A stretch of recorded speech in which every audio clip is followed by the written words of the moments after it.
여러분 안녕하십니까? 금요일 아침 여수 MBC 뉴스투데이입니다. 수도권을 제외한 대부분의 지역에서 인구 감소 문제가 아주 심각한 가운데 특히 청년 인구 유출 문제는 지역 소멸의 위기를 더 부추기고 있습니다.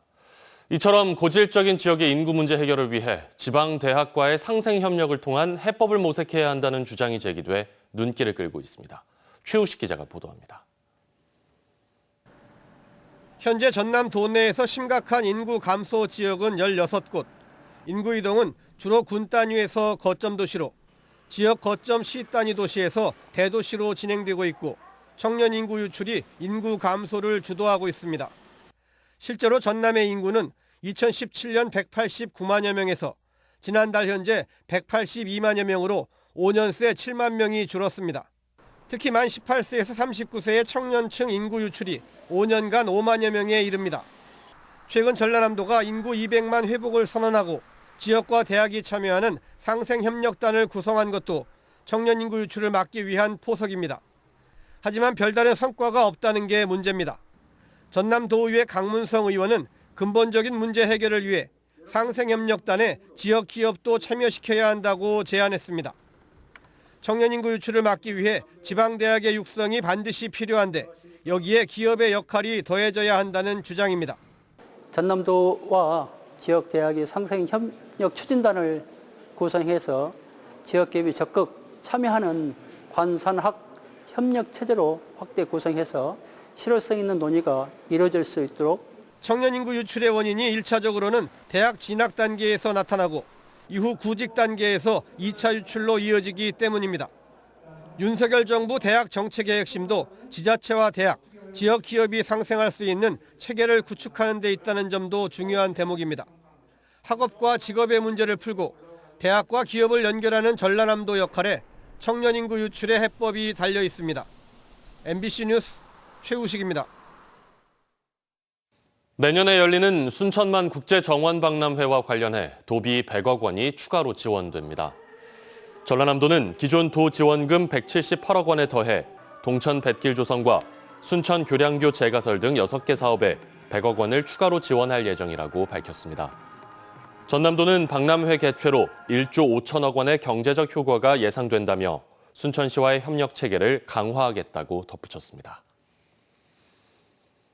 광양시의 전시민 긴급재난생활비 지급안을 두고 시 집행부와 의회 간의 입장차가 좁혀지지 않고 있습니다.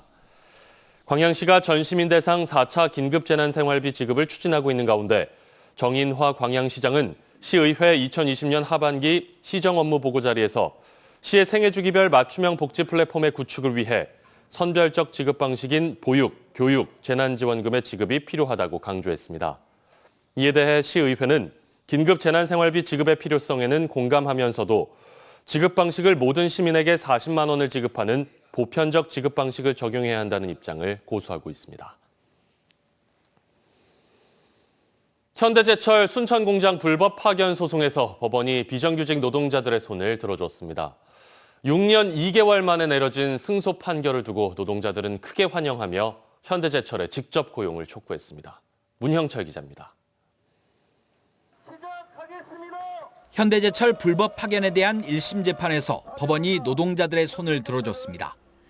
광주지법 순천지원 제2민사부는 현대제철 순천공장 비정규직 노동자 258명이 낸 근로자 지위 확인 소송에서 원청인 현대제철 소속으로 인정된다며 현대제철이 고용의 의사표시를 할 의무가 있다고 판결했습니다. 재판부는 또 노동자들이 청구한 임금 차액에 대해서도 노동시간이 확인되지 않은 일부를 제외하고 지급해야 한다고 판시했습니다. 이번 승소 판결을 얻어내기까지 걸린 기간은 무려 6년 2개월. 선고일마저 수차례 연기돼 노동자들은 애를 태워야 했습니다. 정당한 거를 주장하고 있는데 뭐가 잘못돼서 이렇게 딜레이 되는 거 아닌가? 이런 생각이. 노동단체와 시민단체, 지역 정치권도 이번 판결을 크게 환영하며 현대제철을 상대로 즉각적인 정규직 고용을 촉구했습니다. 더 이상 무슨 변명과 이유가 필요하겠는가? 회피를 또한 다른 지원을 불러올 수 있다. 하지만 사측의 전향적 자세를 기대하기는 어려워 보입니다. 과거 1차 소송을 제기한 150여 명의 노동자들이 1심과 2심에서 잇따라 승소했음에도 불구하고 직접 고용은 이루어지지 않고 있습니다. 사건은 지난 2019년 대법원으로 넘어갔지만 언제쯤 최종 판단이 내려질지 기약도 없는 상태입니다. 고용노동부도 그랬고 법원 판결에서도 불법 파견이라고 이렇게 나오고 있으니까 대법원 확정 판결 이전에 교섭 테이블 열어놓고 특별 교섭하자 이렇게 얘기하고 있는 겁니다.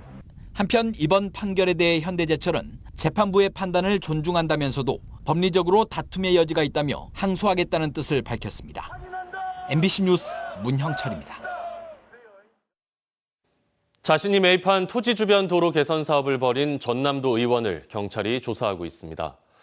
여수경찰서는 전남도의원 모 씨가 부패방지법을 위반했다는 고발장을 접수하고 조사 중이라고 밝혔습니다. 모 의원은 도의원으로 재직 중이던 지난 2019년 여수시 소라면 일대 토지 19,000여 제곱미터를 10억 2천만 원 상당에 사들인 뒤 도비를 들여 인근의 도로 개선 사업을 추진했습니다. 모 의원은 이에 대해 지방 도로와 연결이 안 돼 있고 상습 침수 지역이라 도로를 개설했을 뿐 개인의 이익과는 무관하다고 주장했습니다.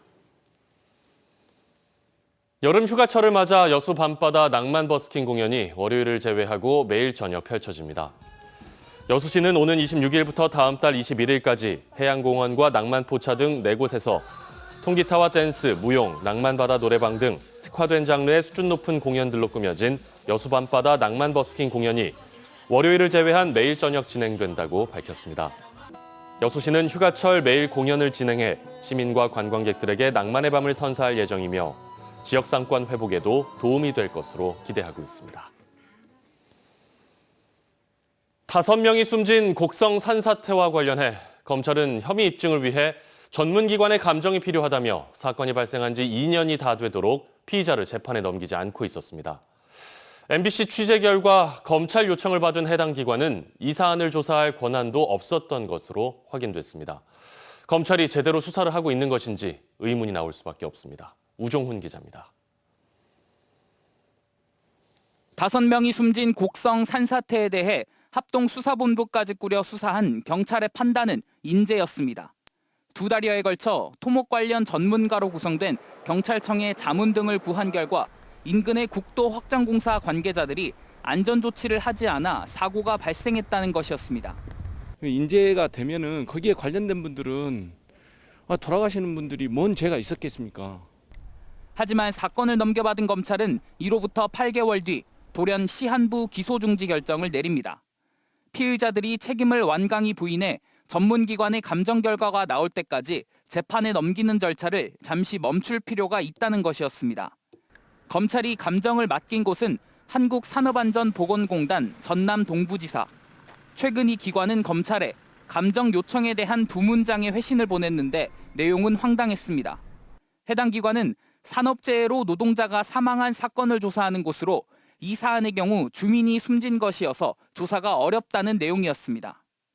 아무 관련도 없는데 저희 쪽에 광주지검에서 말씀대로 잘못 보낸 거잖아요. 잘못 보낸 문서 결국 회신 내용이 전달된 지난 4월 수사는 제기됐고 검찰이 감정을 의뢰한 기관으로부터 조사 불가 입장을 전달받은 데만 무려 10달이 걸린 셈이 됐습니다.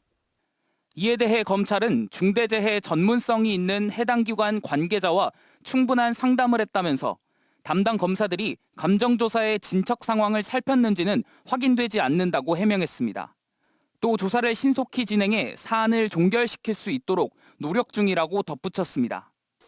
MBC 취재가 시작되고 검찰은 2년 만에 부랴부랴 사건을 담당한 곡성경찰서에 보안 수사를 위한 현장 설명을 요청했습니다. 검찰에서 전화 왔어요. 자기들이 현장 확인을 하는데 와서 설명을 해달라고. 하루아침에 주민 5명이 숨진 산사태에 대한 검찰의 조사가 갑작스럽게 중단되고 재판에도 넘겨지지 못한 원인이 담당 업무도 아닌 곳에 감정을 의뢰했기 때문인 것으로 나타나면서 검찰이 제대로 수사할 의지가 있었는지 사건에 손을 놓은 채 허송세월만 보낸 것은 아닌지 뒤늦게 이런 사실을 알게 된 유족들은 울분을 터뜨리고 있습니다. MBC 뉴스 우종훈입니다. 기아 타이거즈가 오늘부터 리그 일정을 재개하며 가을 야구를 향한 도전을 다시 시작합니다.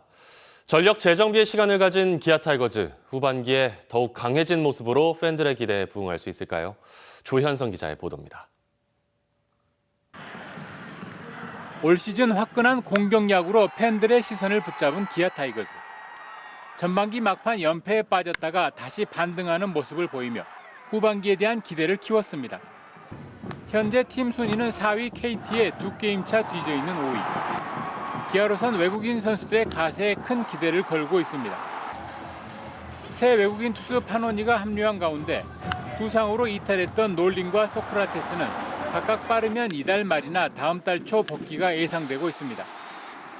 특히 전반기 팀 타선을 이끌었던 소크라테스가 부상 후유증을 털고 최근 훈련을 재개해 팀 전력 강화에 큰 힘이 되어줄 것으로 기대되고 있습니다. 국내 선수 가운데는 전반기 막판 자신감을 되찾은 모습을 보인 신인 김도영과 득점권에서 기대에 못 미쳤던 최영우가 어떤 활약을 보여주냐가 올 시즌 팀 성적을 좌우할 관건이 될 전망입니다. 기아로선 하나전 9전 전승과 SS전 1승 9패의 맞대결 성적에서 보여지듯 약팀에 강하고 강팀에 유독 약했던 모습에서 벗어나야 하는 과제도 안고 있습니다. 기아는 이번 주말 롯데와의 원정 3연전을 시작으로 4년 만에 가을 야구 재도전에 나섭니다. MBC 뉴스 조현성입니다. 고용노동부가 주관하는 2022년 전국 지방자치단체 일자리 대상 시상식에서 전라남도가 대통령상인 종합대상을 받았습니다. 전남도는 지난해 전년 대비 고용률이 0.7%포인트 상승하고 실업률이 0.1%포인트 하락하는 등 전국 최상위권을 유지해 정량평가에서 좋은 점수를 받았습니다. 광양만권 HRD센터도 같은 시상식에서 지역의 핵심 산업인 철강과 기계 등을 기반으로 인력 자원을 효과적으로 연계한 점을 인정받아 일자리 우수사업 부문 최우수상을 받았습니다. 순천의 한 특성화 고등학교에서 교감과 교사가 잇따라 성추행 혐의로 경찰 수사를 받고 있습니다. 전라남도 교육청에 따르면 이 학교 교감이 지난달 경북 경주에서 열린 행사에서 같은 학교 여성 교직원을 성추행했고 신고를 받고 출동한 경찰에 입건됐습니다. 이 학교의 한 교사도 지난달 남학생들의 특정 신체 부위를 만진 혐의 등으로 경찰 조사를 받고 있습니다. 학교는 이들을 직위 해제했고 경찰 수사의 결과에 따라 징계를 내릴 방침입니다.